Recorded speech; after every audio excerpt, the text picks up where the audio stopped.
สวัสดีท่านผู้ชมที่เคารพนำท่านผู้ชมมาติดตามข่าวกีฬา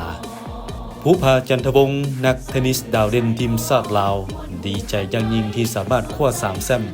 การแข่งขันเทนนิสรายการเบียร์ลาวโอเพ่น2025และพร้อมฝึกฝนพัฒนาตนเองเพื่อเป็นนักกีฬาอาชีพในอนาคตรายการนี้แข่งขันระหว่างวันที่13ตุลาหาวันที่2พฤศจิกายน2025นี้ที่เดินเทนนิสเวียงจันทร์ข้างสนามกีฬาเจ้าอนุวงศ์นครหลวงเวียงจันทร์โดยมีนักกีฬาเข้าร่วม250คนสิงใส่14รายการมีตั้งแต่ระดับเยาวชนจนไปถึงรุ่นอาวุโสซึ่งน้องภูผาจันทวงศ์ผลงานประจักษ์ตาที่สุดสามารถญาติได้3แชมป์คือประเภทสายเดียวสาย C คู่ซ้ายสาย C และคู่ซ้ายสาย A บวก B หลายมีความรู้สึกดีใจและภูมิใจได้ชนะ3รายการในมื้อนี้จะสืบต่อพัฒนาให้เป็นทีมชาติให้ได้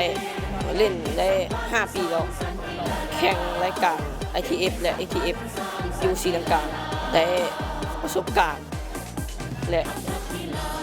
หลายอย่างต้องซื้อหมู่มาเล่นกีฬานำหลายๆเด้อฝากหาหมู่หาคู่มาเล่นเทนนิสนำกันพัฒนาตัวเองให้เข้มแข็งและห่างไกลจากยาเสพติดภูผาจันทวงศ์เริ่มเล่นเทนนิสมาแต่น้อยโดยได้รับการสนับสนุนและเอาใจใส่จากพ่อแม่ผู้ปกครองทั้งการสร้างสนามเทนนิสเองเพื่อเป็นบอลฝึกแอดประจำเลือกครูฝึกสีมือดีมาช่วยแนะนำถ่ายทอดบทเรียนให้และสร้างโอกาสให้มีการเคลื่อนไหวแข่งขันอย่างต่อเนื่องทั้งอยู่ภายในและต่างประเทศเฮ็ดให้พัฒนาการของน้องภูผาดีขึ้นเรื่อยๆและจะกลายเป็นรุ่นสืบทอดที่ดีของทีมชาติในอนาคต